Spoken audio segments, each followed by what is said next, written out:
Bismillahirrahmanirrahim, dear students. Today we will talk about scalars and vectors and what are the difference between these physical quantities with respect to the direction. हम इसके ऊपर आज के lecture के अंदर बात करेंगे. आप जो है इस कोर्स के अंदर अपने fundamentals of mechanics P H Y three two one P S B S और थेटिक्स एंड प्रोसेस के अंदर अपने फर्स्ट सेमेस्टर के अंदर ये सारी चीज़ें पढ़ेंगे. So in the previous lecture we have discussed about the plan chart. हमने पढ़ा था introduction to physical quantities, पढ़ा था mechanical quantities के बारे में चीज़ें पढ़ी हैं and the use of physical quantities in orthotics and prosthetics कल हमने बात की थी. आज के लेक्चर के अंदर हम सबसे पहले स्केलर्स के बारे में पढ़ेंगे, फिर वेक्टर फिजिकल क्वांटिटीज के बारे में, then the types of vectors के बारे में, टाइप्स ऑफ वेक्टर्स के लिहाज से किस तरह से हम डिवीजन कर सकते हैं, वेक्टर एडिशन क्या होती है एंड वेक्टर रेजोल्यूशन क्या है, इसके बारे में एक रिव्यू लेक्चर लेंगे. So let's start. What is scalar? Scalar ऐसी क्वांटिटीज हैं, अभी ये सब लोगों ने पहले भी बेसिक कॉलेज लेवल के ऊपर पढ़ा हुआ है. तो ऐसी physical quantities which require particularly magnitude only, तो हम इसको स्केलर्स कहते हैं. इनके लिए किसी किस्म की कोई डायरेक्शन की ज़रूरत नहीं होती, तो it is called the scalar. As you can see here the length of the car is 4.5 meter. So the length is basically the physical quantity and the 4.5 is basically the magnitude and meter is the unit. Similarly, in this example, you can say mass of gold bar is 1 kg. So the mass is basically the physical quantity and gold bar is basically the magnitude. 1 kg is the magnitude of that. So the time is basically here you can see a watch which is representing the time is 12.76 second. Physical quantity क्या है जी, इसके अंदर time है और इसकी magnitude 12.76 second है. Similarly we have for the case temperature, physical quantity है और इसके लिए सिर्फ मैग्नीट्यूड चाहिए, no other thing required. So physical scalar is a physical quantity that has only magnitude. We can say mass, length, time, velocity, volume, density. ये सारी चीजें हैं, इनके लिए सिर्फ और सिर्फ हमें मैग्नीट्यूड की रिक्वायर होती है और उसके अलावा हमें कोई चीज़ नहीं require. Similarly what are the vectors? Vectors are those which require magnitude, direction, both.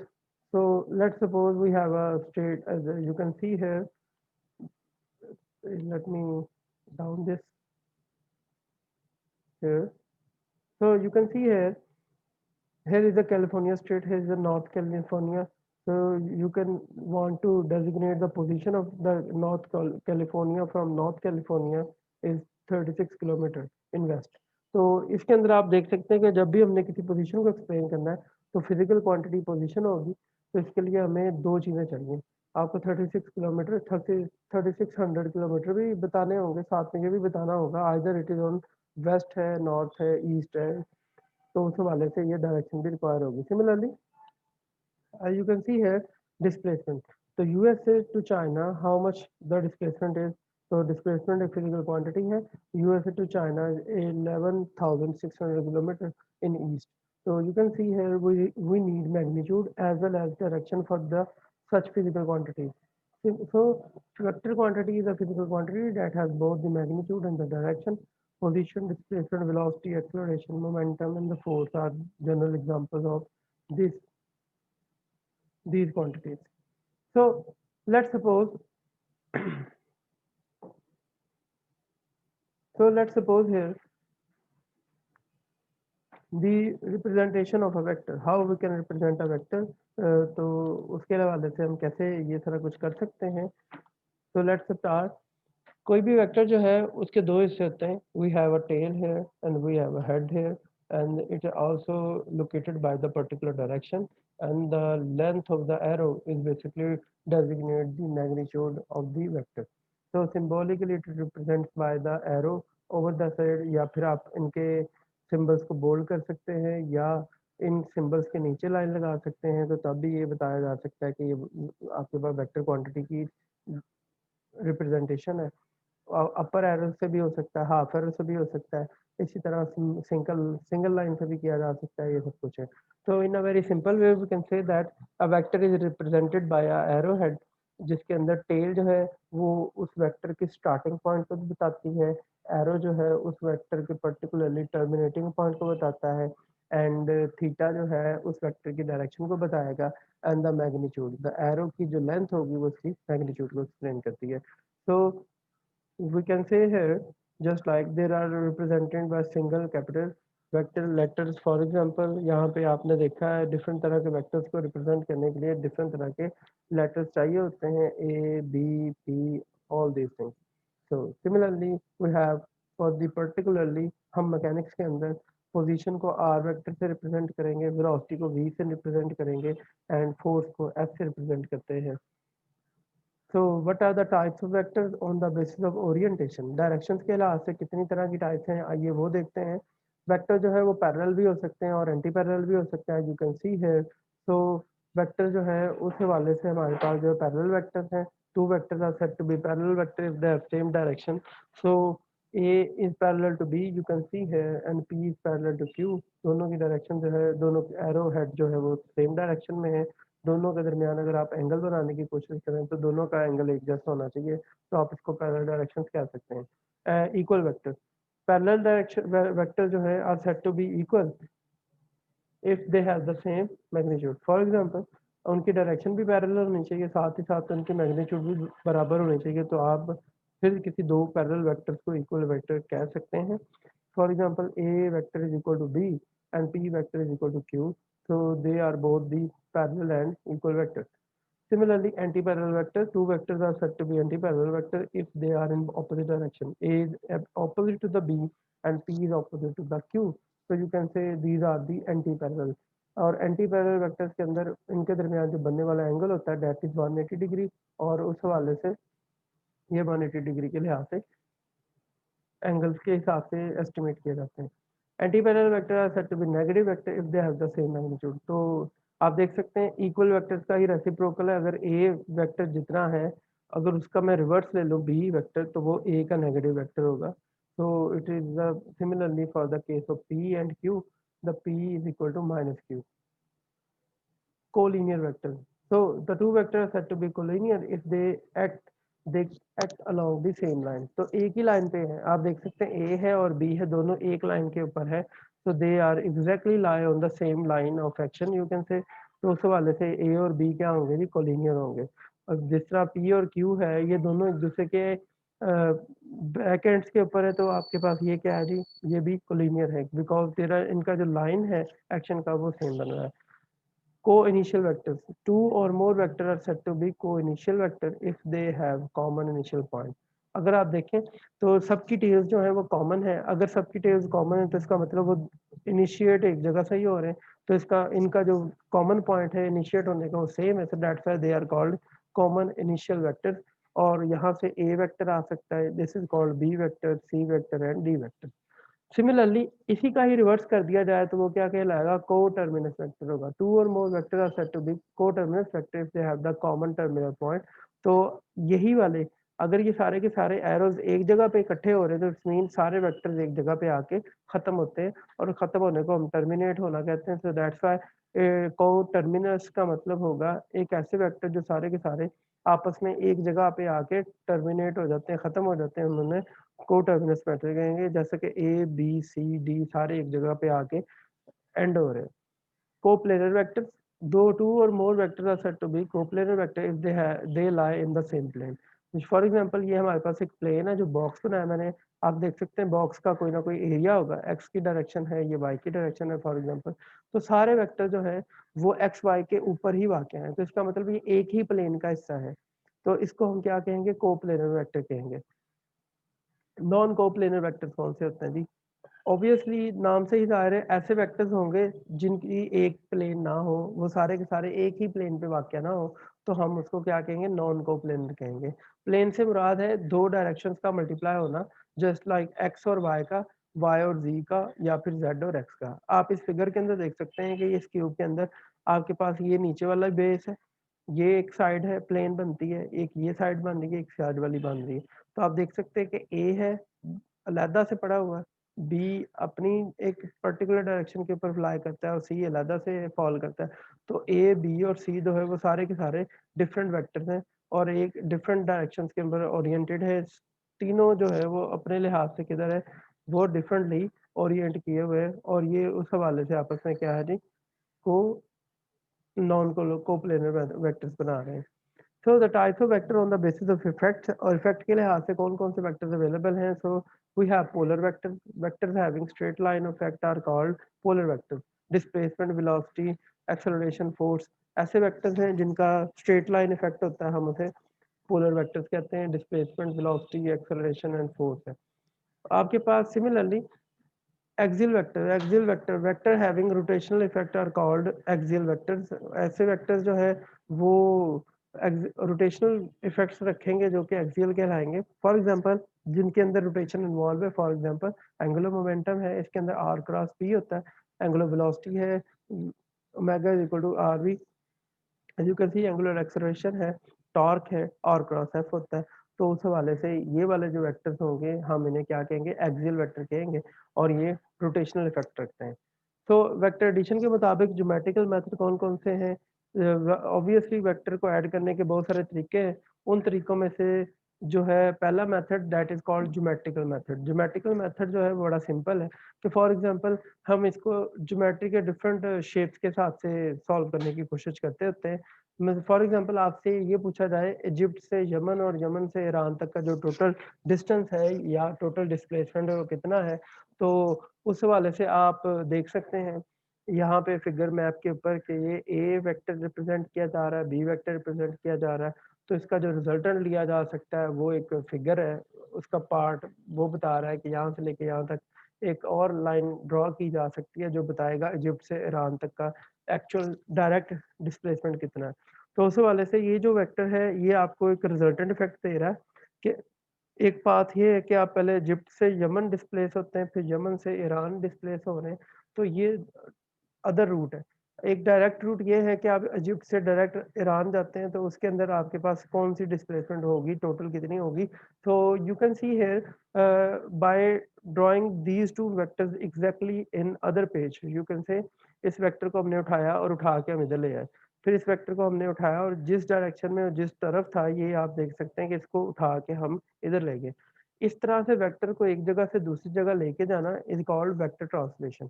तो याद रखिएगा वेक्टर जो है वो ट्रांसलेट किए जा सकते हैं, वेक्टर एक जगह से दूसरी जगह शिफ्ट किए जा सकते हैं, बशर्त के उनकी दो कंडीशन फुलफिल हो। पहली कंडीशन जो है वो ये है कि उस वेक्टर की मैग्नीट्यूड और डायरेक्शन वो चेंज नहीं होनी चाहिए।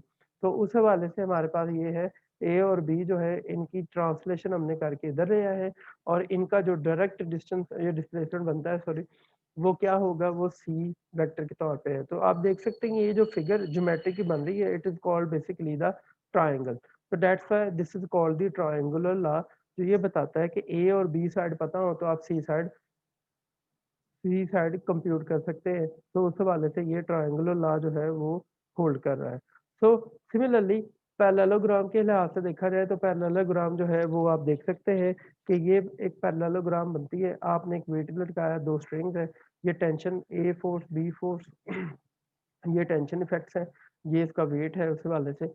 तो उस हवाले से अगर आप देखें तो ये एक्शन ऑफ लाइंस बन रहे हैं उस वेट के लिहाज से जो आपने हैंग किया हुआ है।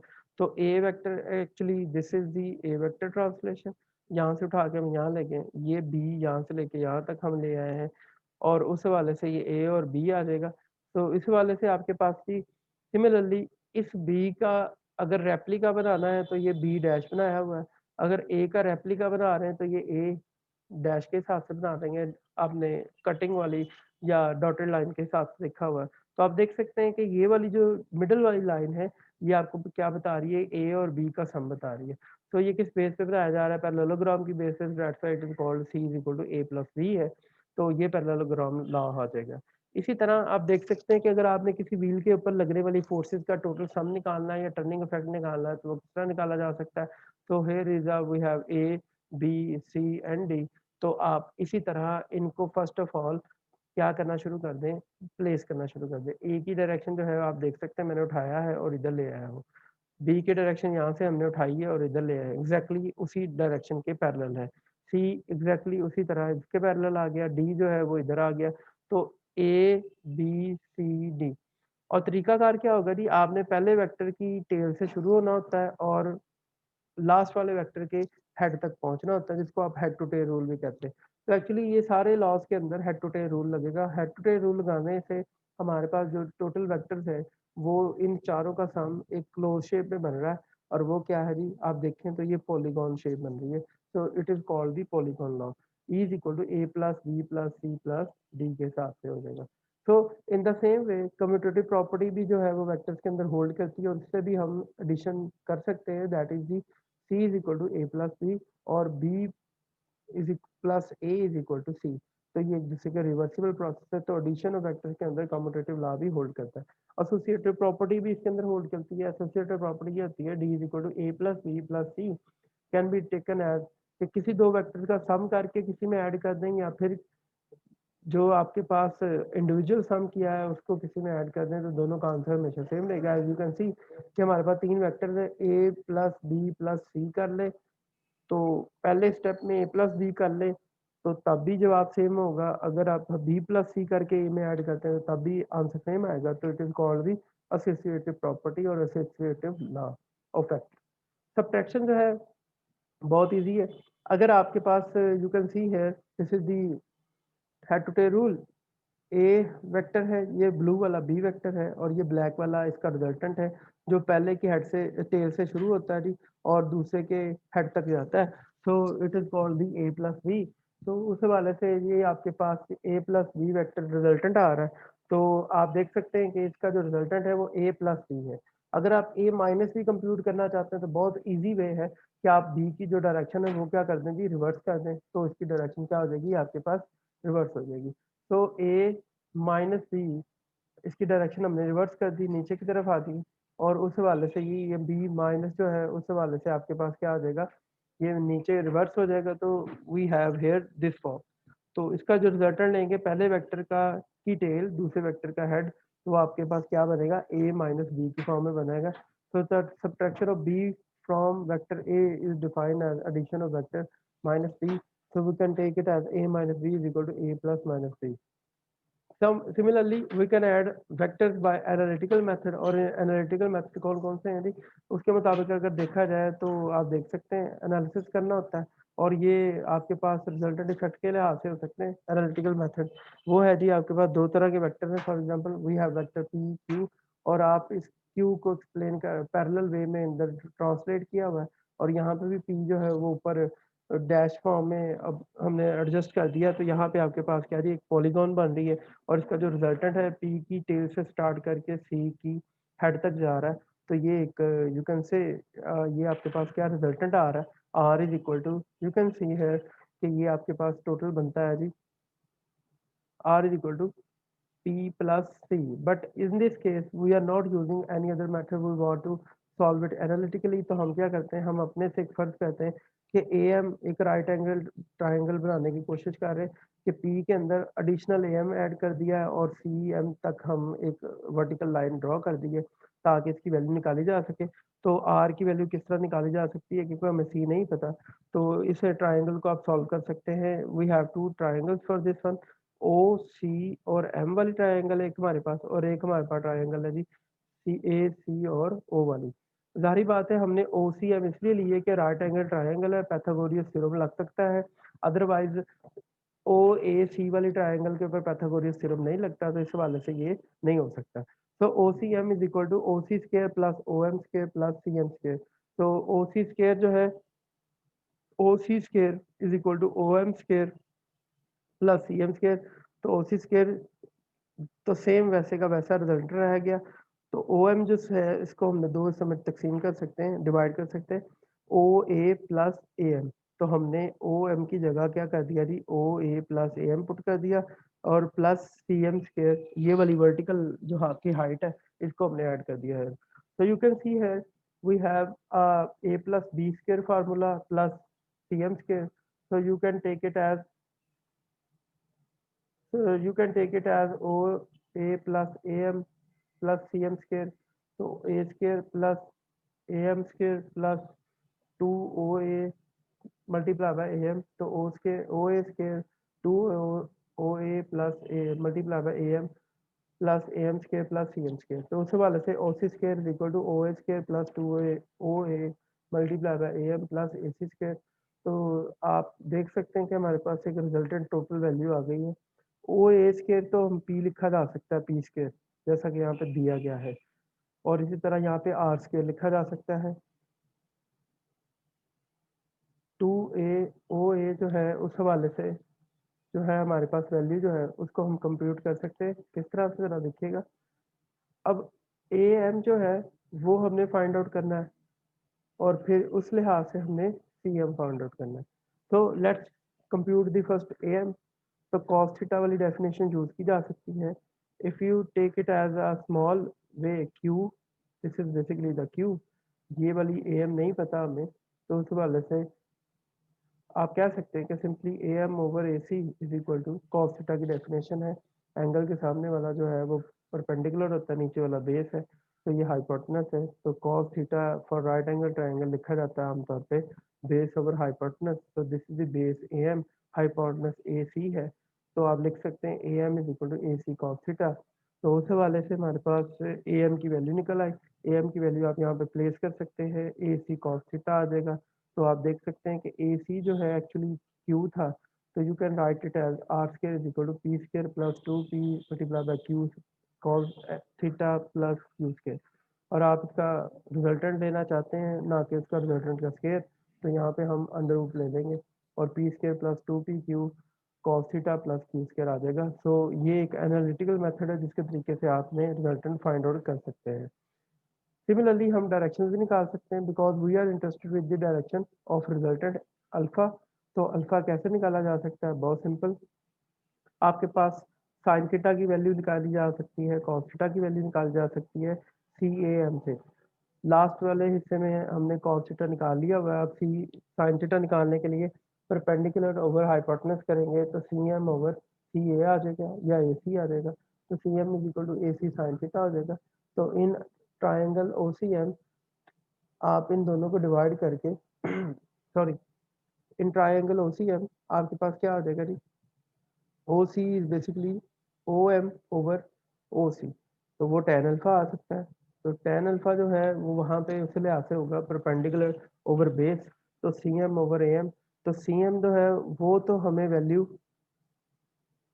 निकालनी पड़ेगी। AM और P तो हमने निकला हुआ है, OM बराबर होगा PA प्लस AM। तो उस हवाले से आपके पास ये लिखा जा सकता है CM is equal to CM over OA plus AM। CM की वैल्यू AC साइन थीटा निकाली हुई है O, और जबकि OA और प्लस AM की वैल्यू जो है वो आप देख सकते हैं OAP है आपके पास, और AM जो है वो Q cos थीटा हमने लास्ट स्लाइड पे निकाला हुआ है। तो उस हवाले से आपके पास जो टोटल फार्मूला बनेगा tan अल्फा का, it becomes Q sine theta over P plus Q cos theta बन जाएगा। So if we notice that if the vectors are parallel, अगर वेक्टर्स एक दूसरे के पैरेलल हैं P प्लस Q, तो वो जो रिजल्टेंट होगा वो किस तरह से निकाला जा सकता है और उसके ऊपर किस तरह डायरेक्शन होगी वो जरा देखते हैं। P Q cos theta zero कर दें आपके पास, तो ये कॉस 0 1 होता है। तो we have here P square plus 2pq plus Q square. तो we got the same resultant जो कि हम आमतौर पे फाइंड आउट करते हैं उसके लिए हम बट अपना सॉरी रेक्टेंगुलर मेथड या किसी और मेथड से। सिमिलरली डायरेक्शन के लिए भी आपने जब जैसे ही साइन थीटा जो है वो 0 पुट करना है तो ओवरऑल एंगल आपके पास क्या बन जाएगा? 0 बन जाता है। सिमिलरली अगर 90 डिग्री होगा तो आपने अल्फा पी क्यू जो है वो क्यू किस तरह बनेगा अगर वो 90 डिग्री बना रहा है? तो उस हवाले से आप देख सकते हैं कि आपने कॉस 90 पुट करना है तो ये वाला हिस्सा सारा का सारा जो है वो खत्म हो जाएगा। ये राइट एंगल ट्राइंगल में कन्वर्ट हो जाएगा, P square plus Q square में कन्वर्ट हो जाएगा। आप देख सकते हैं यहाँ पे पाइथागोरस थ्योरम के जरिए से भी ये काम किया जा सकता है। डायरेक्शन एंगल के हिसाब से देखा जाए तो P over Q, Q over P सीधा सीधा इसका रिवर्स लिया जा सकता है बिकॉज टेन अल्फा जो होगा वो परपेंडिकुलर ओवर बेस है। तो उस हवाले से आप क्या ले सकते हैं? क्यू ओवर पी ले सकते हैं। चुप, ठीक है। हाँ जी, यहाँ तक बात समझ आ गई।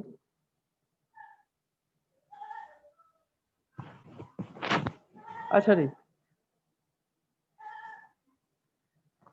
उस वाले से आप जो है ये भी देख, हाँ जी, ये आप